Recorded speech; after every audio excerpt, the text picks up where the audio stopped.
जय हिंद आप सभी को। मैं निखिल सिंह राठौर और आप देख रहे हैं न्यूज़नामा। अभी हमारे साथ मौजूद है छात्र नेता दिलीप कुमार और अभी हम खड़े हैं बाहर बिहार लोक सेवा आयोग बीपीएससी ऑफिस के बाहर। दिलीप जी, सबसे पहले तो बहुत बहुत स्वागत है आपका। जी बहुत बहुत धन्यवाद आपको भी कि आप छात्र से जुड़े मुद्दे को उठाते हैं और बड़े देर से आप इंतजार कर रहे थे, इसके लिए बहुत बहुत धन्यवाद। चलिए कोई बात नहीं, हमारे कर्तव्य काम करना। पहला प्रश्न दिलीप जी ये है कि हमने देखा है कि 150 प्रश्न जो थे उसमें 50 प्रश्न हम आएंगे स्टार मार्क करके। अब एक प्रश्न बच्चों के मन में उठ रहा है, जैसे हमको लगा कोई प्रश्न डिफिकल्ट है, दूसरे के लिए आसान हो, उसके लिए आसान हो तो मेरे लिए डिफिकल्ट हो, तो इस पे आप लोग जब गए आयोग के पास तो क्या बात हुई? हम लोगों ने यही बात रखा कि किसी के लिए कोई क्वेश्चन आसान होगा, किसी के लिए टफ होगा, तो ये डिसाइड कैसे होगा? ये तो एक समानता नहीं होगी ना, समानता इसमें नहीं रहेगी। तो इसलिए आप 150 का 150 क्वेश्चन एक समान मार्क्स का रखिए। अगर किसी एक क्वेश्चन का 1 मार्क्स आप दे रहे हैं तो 149 क्वेश्चन जो बचा उसका भी 1-1 मार्क्स ही होना चाहिए। ये नहीं कि 50 क्वेश्चन 2 नंबर का उसमें निगेटिव है बाकी में नहीं, तो ये नहीं। तो उन्होंने कहा कि निगेटिव हम करेंगे सभी 150 पे, तो छात्रों से राय लेंगे। हम कह लीजिए आप, लेकिन 50 क्वेश्चन निगेटिव है उसके लिए अलग मार्क्स, तो ये नहीं चलेगा। तो उन्होंने कहा कि इस पर हम ऑनलाइन छात्रों से भी राय लेंगे, ऑप्शन देंगे, जो चूज करेंगे मैक्सिमम संख्या जिसकी होगी उस चीज़ को लागू करेंगे। इसके बाद हमने इंटरव्यू में वीडियो रिकॉर्डिंग की बात कहा, जिस मुद्दे को हम 2020 से उठाते रहे हैं कि वीडियो रिकॉर्डिंग हो इंटरव्यू में, तो उस पर भी उन्होंने सहमति जताई है कि इस पर भी हम काम करेंगे, अपनी टीम से बात करेंगे। मेंस में एक समान व्यवहार हो, इस पर भी उन्होंने हम जताई है। उसके बाद OMR सीट और मेंस की कॉपी की निगरानी ऐसी हो कि बाहर कोई न ले जा पाए, तो इस पर भी उन्होंने कहा कि स्मार्ट लॉक लगाया जाएगा ताकि कोई अगर खोलता है तो पता चल जाए कि कौन खोला। अच्छा, एक चीज़ अभी आ रहा है कि अब बीपीएससी सेंटर पे ही पेपर प्रिंट होंगे, उस पर क्या बात हुआ कि मतलब मेंस का होगा? नहीं, मेंस का ही बात कर। हाँ, मेंस का उन्होंने कहा कि ये हम प्रयोग करेंगे, अगर सफल होंगे तो आगे लागू कर सकते हैं, करेंगे कि नहीं ये अभी डिसाइड नहीं है। अच्छा, आपको ऐसा लगता है कि जिस पीटी का पेपर 3-3 बार लीक हो जाता है और इस व्यवहार के अनुसार अगर मेंस का पेपर सेंटर पे ही अगर प्रिंट होता है तो वहाँ कोई धांधली की गुंजाइश नहीं रहेगी? नहीं, गुंजाइश तो हो सकती है, ऐसा कुछ नहीं है। हाँ। गुंजाइश हो सकती है, लेकिन एक चीज़ ये है कि जब एंट्री बंद हो जाएगा, छात्रों का एंट्री बंद कर दिया जाएगा, उसके बाद क्वेश्चन की छपाई होगी, ये उनका कहना है।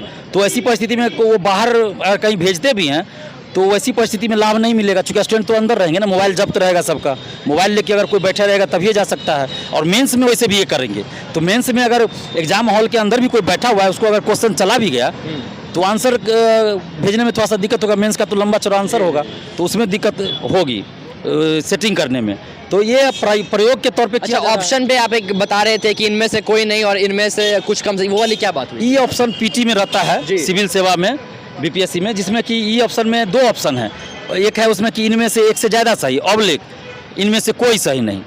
तो अगर कोई मारे कि भारत का प्रधानमंत्री इनमें से कोई है, कौन है, तो 4 नाम दिया हुआ है, जिसमें से 3 है जो भारत के प्रधानमंत्री रह चुके हैं।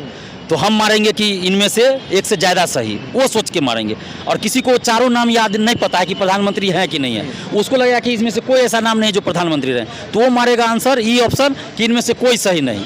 तो दोनों आदमी सही हो जा रहे हैं, तो यहाँ पे तो सही से आकलन विभाजित प्रश्न के अनुसार ये हो जा रहा है। हाँ, ये सही नहीं हो रहा, तो इस पर भी उन्होंने कहा कि हम विचार करेंगे और छात्रों से राय लेंगे। अच्छा, आपको ऐसा लगता है कि बीपीएससी जो अपना नोटिफिकेशन जारी करती है, कैलेंडर जारी करती है, कैलेंडर समय के अनुसार चल पाएगा?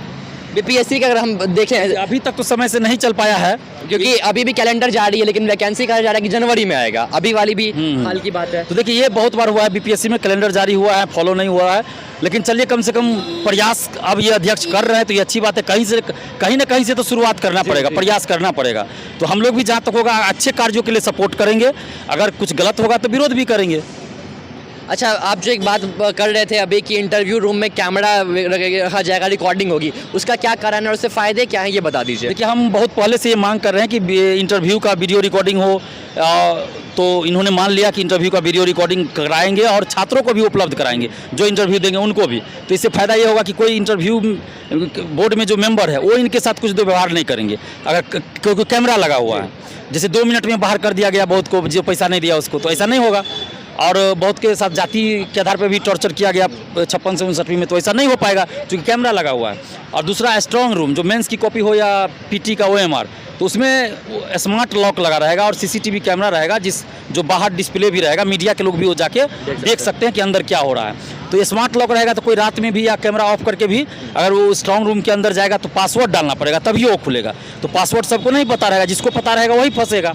और किस समय ये रूम खुला वो भी पता चल जाएगा सबको। एक हम देख रहे थे कि दिलीप जी एक व्यक्ति का नाम ले रहे हैं जो कि नीतीश कुमार के काफ़ी करीबी व्यक्ति थे, आखिर वो कौन है और बार बार उन पर भ्रष्टाचार का आरोप लगा रहे हैं, क्या है वो चीज़? देखिए आरसीपी टैक्स बिहार में चलता था पहले, हाँ। अभी नीतीश पूर्व केंद्रीय मंत्री आरसीपी सिंह के बात आरसीपी सिंह है, हाँ। तो आरसीपी सिंह का खास आदमी ये अमरिंदर कुमार बीपीएससी का परीक्षा नियंत्रक है, सचिव भी बने हुए और सचिव भी उनको बना दिया गया, नीतीश कुमार जी ने बना दिया, प्रमोट करके आईएएस बना दिया, और यहाँ के जो सचिव थे उनको इस्तीफा दिला के इनको सचिव बना दिया गया और परीक्षा नियंत्रक भी है। तो ये इनको प्रमोट कर रहे हैं, इसका मतलब ये अब वसूली करके अब मुख्यमंत्री जी को पहुंचाएंगे क्या कि आरसीपी टैक्स की जगह अब कोई और टैक्स चलने लगा जो नीतीश जी के करीबी है वो वसूल रहे हैं। पहले आरसीपी सिंह वसूलते थे, अब कोई और वसूल रहा होगा, इसलिए हम मांग करें कि आरसीपी सिंह के खास आदमी जो अमरिंदर कुमार है उनको पहले हटाया जाए। और आखिरी संदेश दिलीप कुमार का बच्चों को क्या रहेगा? बीपीएससी के समस्त अभ्यर्थियों को हम यही संदेश देंगे कि आप ईमानदारी से पढ़ाई कीजिए, पूरे लगन से पढ़ाई कीजिए और इधर उधर की बातों पे ज़्यादा ध्यान नहीं दीजिए। जहाँ भी आपके साथ गलत होगा आपके न्याय के लिए हम लड़ेंगे, और जब आपको बुलाएंगे जरूरत पड़ेगी आप उस समय हमारा साथ जरूर दीजिएगा, चाहे सोशल साइट्स पे हो या सड़क पे हो, लेकिन उससे पहले आप समय बर्बाद ना करें और पढ़ाई करें, क्योंकि समय जो बीत जाएगा वो वापस नहीं आएगा। अभी आपको 67वीं मेंस देनी है, फिर उसके बाद 68वीं पीटी भी आएगा, तो आप लोग एकदम आँख मूंद के, मतलब कहते हैं ना ये मुहावरा है, ऐसा नहीं कि आँख मूंद के पढ़ने के लिए बोल रहे हैं, मुहावरा है, एकदम आप जी जान से लग जाइए, पढ़ाई कीजिए। ठीक है, तो ये थे छात्र नेता दिलीप कुमार और इन्होंने काफ़ी अच्छा एक बात बताया आपको कि कहीं भी आपको इनकी आवश्यकता होगी तो ये लगे रहेंगे। अभी आप केवल पढ़ाई पे ध्यान दीजिए और भ्रष्टाचार और दलालों के फेरे में आने की कोई आवश्यकता नहीं है। तो इसी के साथ जय हिंद, जय भारत।